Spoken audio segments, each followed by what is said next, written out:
কত মা সন্তান জন্ম দিতে যায় জ্ঞান হারা হয়ে যায়, কত মা সন্তান জন্ম দিতে যায় পাগল হয়ে যায়। এত কষ্ট করার পরে যেই মা তোমার জগতে আনলো, অনেক জায়গায় মাদের কাছে শুনেছি যেই ঘরে গর্ভবতী মা থাকে ওই ঘরে দা কাশি, কোন মশার ঔষধ, কোন পিপিলিকার ঔষধ রাখা হয় না। কেন? মায় তো সহ্য করতে পারে না। ডান দিকে যখন মায় ঘুমাইতে যায়, তুমি বাম দিকে লাথি মারছো সন্তান, বাম দিকে মায় যখন ঘুমাইতে যায়, তুমি ডান দিকে বাবার ঔরসের ভিতরে। সেখান থেকে মা বাবার মিলনের মাধ্যমে মায়ের গর্ভে আপনার ট্রান্সফার হয়ে গেল। আপনি কে ছিলেন? আপনি মোল্লা সাহেব ছিলেন না, আমি চাঁদপুরি নামে ছিলাম না, আপনি গাজী সর্দার হাওলাদার ব্যাপারী আপনি কোনোভাবেই ছিলেন না। আপনি ছিলেন বাবার ঔরসে এক ফোঁটা নাপাক পানি। এই পানি মায়ের গর্ভের ভিতরে আমার আল্লাহ 40 দিন সময় লাগাইলেন এই পানিটাকে। আপনি ছিলেন কীট আকারে, সেখান থেকে ইকরা বিসমি রাব্বিকাল্লাযী খলাক, খলাকাল ইনসানা মিন আলাক, এক ফোঁটা জমাট রক্ত হয়ে গেল। ও মুসলমান, হেলায় হেলায় তোমার জীবন কাটিয়ে দিচ্ছ। তুমি আলোচনা শুনে হয়তো তোমার মাথার ভিতরে নোংরামি ঢুকে যাবে, কিন্তু মনে রাখো এই যে মায়ের গর্ভে তোমাকে লালন পালন করা হলো, এক ফোঁটা পানি থেকে রক্ত, রক্ত থেকে আমার আল্লাহ ধীরে ধীরে ধীরে ধীরে মায়ের গর্ভের ভিতরে তোমার এই জিন্দেগির জমিনে তোমার বডিটা আমার আল্লাহ তৈরি করতে শুরু করলো। পৃথিবীর কোন বস্তুরে তোর বানাইছে? মার গর্ভের ভিতরে আল্লাহ তাআলা 40 দিন পর পর তোমার ফিজিক্যালি তোমার চেহারাটাকে আল্লাহ চেঞ্জ করে দিচ্ছে। এই রক্তের ভিতর থেকে হাড্ডি বানাইলেন, হাড্ডির ভিতরে কে এত সুন্দর করে গোস্ত বসিয়ে দিলেন, এত সুন্দর গোস্তের উপরে কে ভালোবাসা চামড়ার আবরণ তৈরি করে দিল, কে তোমাকে 10টা মাস খাবার দিল? জোরে বল, কে?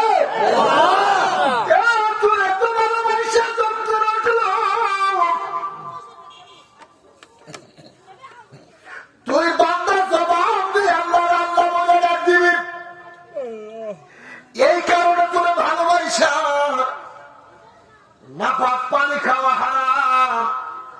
মায়ের গর্ভের ভিতরে যদিও তুমি ছিলা, এই মুখ দিয়া তোমার কোনো খাবার হয় নাই। আল্লাহু আকবার।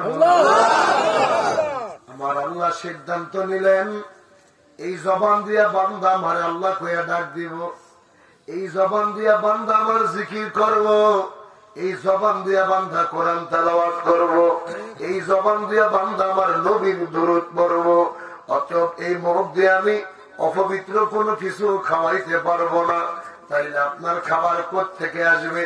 আমার আল্লাহ মার কলিজার সাথে আপনার নাবির সঙ্গে খাবারের যোগাযোগটা লাগিয়ে দিছে। মা যাহা কিছু খায় রক্ত কলিজায় জমা হয়, সেখান থেকে আপনি চুইসা চুইসা খায়া ফেলান। এই জন্য মা যত ভালো খাবার খায় দেখা যায় মার চেহারাটা বারবার শুকিয়ে যায়। এই জন্য কবি বলেছেন দুনিয়ার মানুষের সঙ্গে বন্ধুত্ব হচ্ছে মনের ব্যাপার।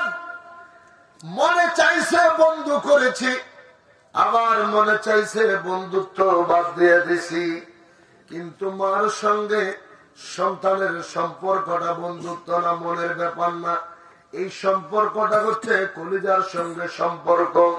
সন্তান যার কারণে পৃথিবীর যেখানেই থাকুক না কেন, মারা বাংলাদেশের জমিনে, সন্তান আমেরিকার জমিনে বিপদে পড়ে গেছে, সন্তান ইটালি যাওয়ার পথে, লিবিয়ার পথে নদী পার হইতে যাইয়া সন্তান সমুদ্রের ভিতরে বিপদে পড়ে গেছে, সবার আগে মার কলিজার ভিতরে একটা নাড়া খাইছে। কথা কোন ঠিক কিনা? তুমি ঢাকা রাজধানীতে থাকো, মা তোমার এই যমুনার চরের ভিতরে অবস্থান করে, তুমি সন্তান রাজধানীতে যে কোনো একটা বিপদের সম্মুখীন হয়ে গেছো, মোবাইলের যুগ, মুহূর্তের ভিতরে ফোন করা হয়, তুমি মোবাইল করতে পারো নাই রে ভাই, খোদার কসম তোর বিপদটা ঘটার পরে সাথে সাথে মার একটা মোবাইল করে জিজ্ঞেস করবি, দেখবি মায় উত্তর দিবে, বাপ আমি তোর নিয়ে একটা খারাপ স্বপ্ন দেখছি রে বাপ, আমি কেন জানি আমার মনটা ছটফট ছটফট করে। এই যে মায়াটা লাগলো তার কারণ আমার আল্লাহ সন্তানের জায়গাটা আমার কলিজার সঙ্গে লাগাইছে।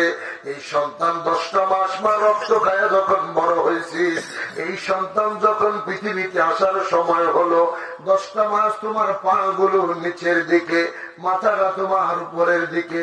যখন তোমার আমার পৃথিবীতে আসার সময় হয়ে গেল, জগতে আসবি, যে মা 10 মাস ধরে আমারে খাওয়াইলো, আসার পথে ওই মারে আবার লাথি মারতে শুরু করছি। কেন লাথি মারছে? পৃথিবীর আলো দেখার জন্য।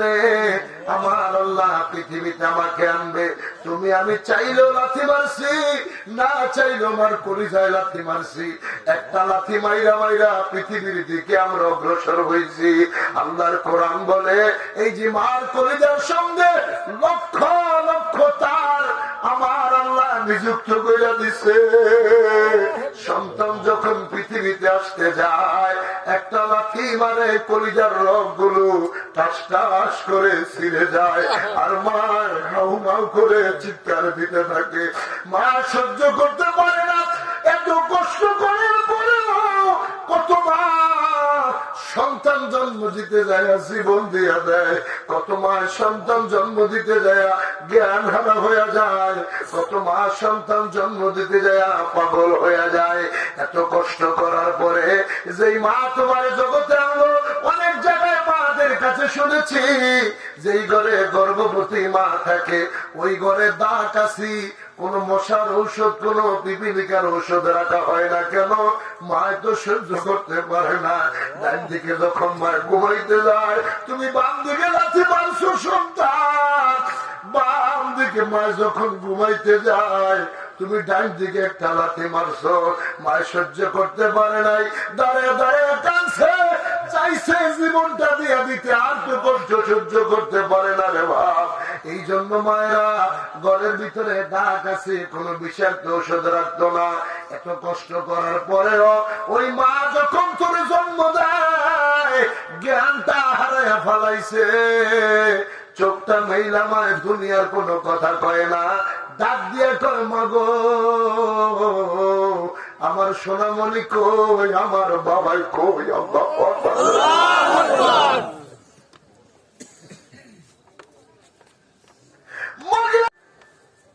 জীবন দিয়ে দিতে চাইলে, বিষ খায়া জীবনটা দিয়ে দিতে চাইলে, এখন আবার সন্তানের জন্য তো মায়া কেন? মা উত্তর দেয়, মা আমার বাবার চোখের দিকে যখন আমার চোখটা পড়ছে, আমি আমার 10 মাসের সব কষ্ট ভুলে গেছি। একটা মায়া প্রেম সারা জীবন। কত ভিডিওতে দেখলাম, গত বছর ঢাকা লালবাগে আগুন লাগছে, বাবা জ্বলে গেল, মা পুড়ে যায় ভিতরে, সন্তানকে ভালোবাসা হাত দিয়ে বাহিরে ঝুলে রাখছে। আপনারা দেখছেন না? যারা ফেসবুক চালায় বা টেলিভিশনে দেখাইছে এখন ভুলে গেছেন, মা জ্বলে শেষ, বাবাও মরে গেল। মা যে সন্তানকে বাহিরে হাতে মুঠ করে ধরে রাখছে, মা উপর থেকে 5 তলা থেকে ফেলে দিচ্ছে না যে সন্তান পড়ে তো মারা যাবে, ভিতরে নিচ্ছে না যে ভিতরে তো আগুনে পুড়ে যাবে,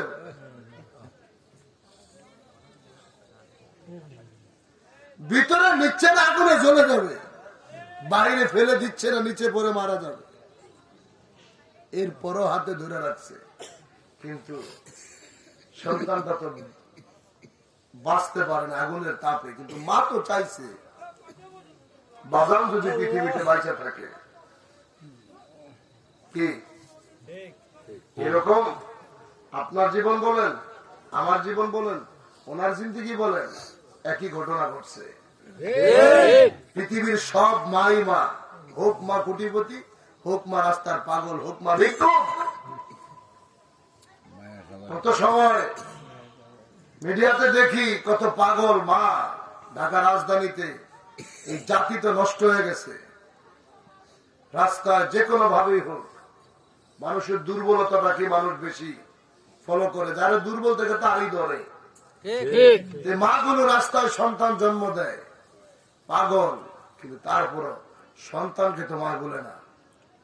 রাস্তার ভিতরে দেখবেন, রাস্তার কিনারে একটা মা সন্তান বকুলে ঘুমায় থাকে, আপনি পাঁচতলায় শান্তিতে থাকতেছেন, আর ওই মা যদিও রাস্তায় থাকে, মা তো মাই, সন্তানটা তো ফালাই দেয় না, বুকের মধ্যে নিয়েই থাকে। এটা হচ্ছে জাতিগত সংস্থাগত মহব্বত। এই একবার দয়া দিয়ে সারা জগৎটারে বানাইছে। একটা পশুকে আপনি ভালোবাসতেছেন, সন্তানকে ভালোবাসতেছেন, জগতের প্রতি মহব্বত পয়দা করছেন।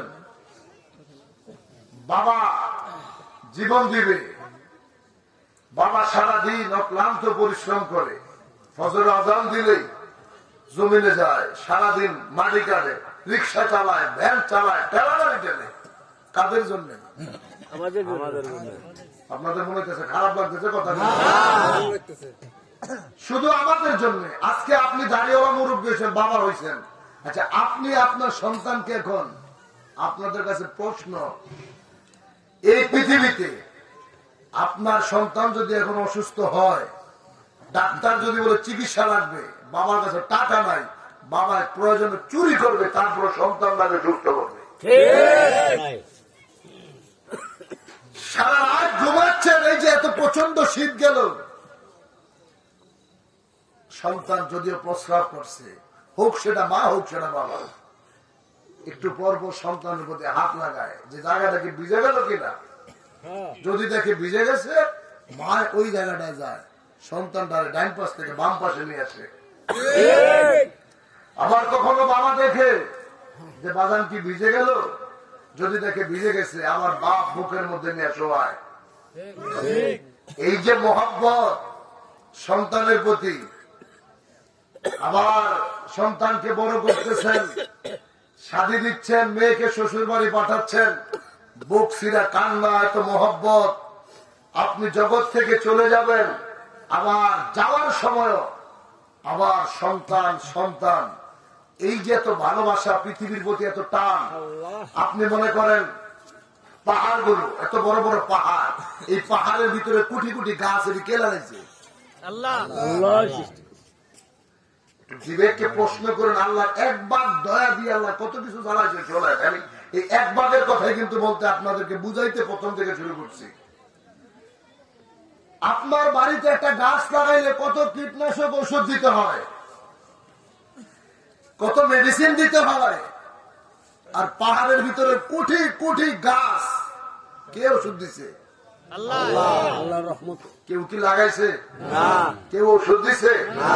এগুলো কিভাবে বড় হইতেছে? দয়া দেওয়া আছে। এই নদীর ভিতরে আপনাদের আবদ্ধ পুষ্করি থাকে, কিছু মাছ চাষ করলে কত খাবার দেয়, কত কিছু দেয়, অথচ এই যে পাশে যমুনায় ইলিশ মাছ ধরে আজকে আমার ভাগ্যে আল্লাহ রেখেছে, আমি খেয়েছি আলহামদুলিল্লাহ। কিন্তু এই যে মাছ, কোটি কোটি কোটি কোটি মাছ নদীর ভিতরে জন্ম নিচ্ছে, মাছ বড় হচ্ছে, কয়দিন আপনি নদীতে খাবার দিচ্ছেন? আর বাবা আল্লাহর কুদরত বুঝেন, কয়দিন দিচ্ছেন? এক একটা নদীর ভিতরে এক এক রকম মাছ। এই স্বাদ আলাদা করে দিল কে? আল্লাহ। কাদের জন্য? ধরে বলে না, কাদের জন্য? জমিন সৃষ্টি করলেন, একই জমিন, এখানে আম গাছ আছে, বড়ই গাছ আছে, তেঁতুল গাছ আছে, তারপরে আপনার বিভিন্ন ফল, কলা গাছ আছে, নারকেল আছে, গাছ মাটির জমি এক, মাটি এক, গাছের ভিতরে ফল আলাদা আলাদা। কে বানাইলো? আল্লাহ। ধরে বলেন কে? আল্লাহ। এগুলো সব ওই একবার দয়ার ভিতরে অন্তর্ভুক্ত। তাহলে আপনি একটু নিজের বিবেককে খাটান, যে একবার দয়া দিয়ে যদি 18,000 মাখলুকাত কুল কায়নাতকে এত মহব্বত সৃষ্টি করে দিতে পারে, বাবা নিজের জীবনটা দিয়ে দেয় সন্তানকে বাঁচাইতে, মা নিজের জীবনটা দিয়ে দেয় সন্তানকে বাঁচাইতে শুধু ভালোবাসার টানে। যে একবার দয়ার ভিতরে যদি এত ভালোবাসা থাকে, তাইলে বাকি 99 ভাগ দয়া যার কাছে রিজার্ভ আছে, তিনি আপনাকে আমাকে কতটুকু ভালোবাসে। বাকি 99 ভাগ যার কাছে, তিনি কতটুকু ভালোবাসে। এই জন্য কথা বললে হয়তো করবো, তাহলে তো নামাজ টামাজ আর পড়ে লাগবো না, কিন্তু কথা বলে যা